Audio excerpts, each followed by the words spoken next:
یہودیوں کا بندر بننا۔ جیسے کہ اسلام میں جمعہ عزت والا ہے، عیسائیوں کے لیے اتوار اور ہندوؤں کے لیے منگل، اسی طرح یہودیوں کے لیے ہفتہ کا دن محترم تھا۔ مگر فرق اتنا ہے کہ اسلام میں صرف ان لوگوں پر جن پر جمعہ کی نماز فرض ہے، جمعہ کی پہلی اذان سے ختم نماز تک وہ دنیاوی کاروبار کرنا حرام ہے جو نماز میں داخل انداز ہوں۔ عورتیں، بچے، مسافر اور بیمار لوگ اس حکم سے علیحدہ ہیں کیونکہ ان پر جمعہ فرض نہیں ہے، لیکن یہودیوں اور عیسائیوں کے ہاں ان سارے دنوں میں دنیاوی کام حرام تھے اور خاص کر شکار کرنا سخت جرم۔ موسیٰ علیہ السلام کے بعد یہ واقعہ پیش آیا کہ بنی اسرائیل کی ایک جماعت بحر کلثم کے کنارے شہر ایلا میں رہی تھی جو مدینہ منورہ اور شام کے درمیان ہے۔ یہ لوگ مچھلی کے بہت شوقین تھے۔ رب کی شان یہ کہ ہر ہفتہ اس دریا میں بے شمار مچھلیاں نمودار ہوتی تھی، یا تو ان کے امتحان کے لیے یا اس مچھلی کی زیارت کے لیے جس کے پیٹ میں حضرت یونس علیہ السلام رہتے تھے۔ باقی دنوں میں سب مچھلیاں غائب ہو جاتی تھی۔ ان کے منہ میں پانی بھر آیا اور سوچنے لگے کہ کس تدبیر سے ان کا شکار کرنا چاہیے جس سے شکار بھی ہو جائے اور ہفتہ کے دن کی بے حرمتی بھی نہ ہو۔ آخر ان عقل مندوں نے یہ ہیلا سوچا کہ دریا کے ارد گرد بہت سے گہرے غار کھود دیے اور دریا سے اس غار تک نالیاں بنا دی۔ جمعہ کی شام کو ان نالیوں کا منہ کھول دیتے تھے کہ پانی کے ساتھ مچھلیاں ان گڑھوں میں آ جائے اور اتوار کے دن ان گڑھوں سے پکڑ لیتے تھے اور کہتے تھے کہ ہم ہفتہ کو شکار نہیں کرتے۔ انہوں نے وہ مچھلیاں خوب کھائیں اور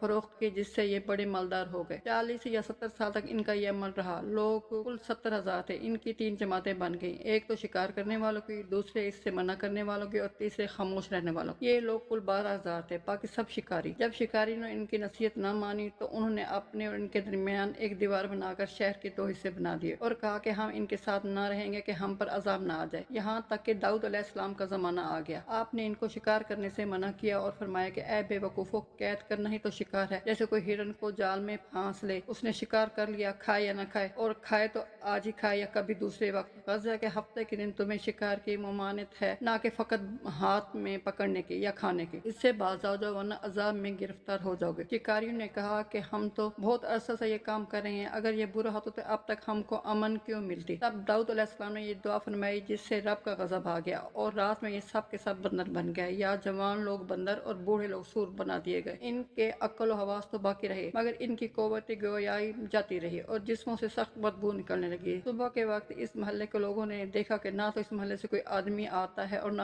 کوئی آواز، نہ کوئی دھواں وغیرہ نکلتا ہے، تو یہ دیواروں پر چڑھ کر ان کے گھروں میں داخل ہو گئے۔ وہ بندر ان کو دیکھ کر ان کی طرف دوڑے اور ان کے قدموں سے لپٹنے لگے اور ان کے کپڑے سونگھتے اور روتے تھے۔ ان لوگوں نے کہا کہ کیا ہم نے تمہیں شکار کرنے سے منع نہ کیا تھا؟ وہ بندر ساری لاتے اور آنسو ان کے رخساروں پر بہتے تھے۔ اس حال پر ان کو 3 روز گزرے اور سب ہلاک کر دیے گئے، نہ کوئی باقی بچا اور نہ ان کی نسل چلی۔ لوگوں میں مشہور ہے کہ موجودہ بندر انہی کی نسل میں سے ہیں، لیکن یہ غلط ہے۔ ان سے پہلے بھی بندر تھے اور یہ موجودہ بندر ان سے پہلے بندروں کی اولاد میں سے ہیں، کیونکہ صحیح روایت میں ہے کہ کوئی مسخ شدہ قوم 3 دن سے زیادہ نہیں جیتی، نہ کھاتی ہے، نہ پیتی ہے اور نہ ہی اس کی نسل چلتی ہے۔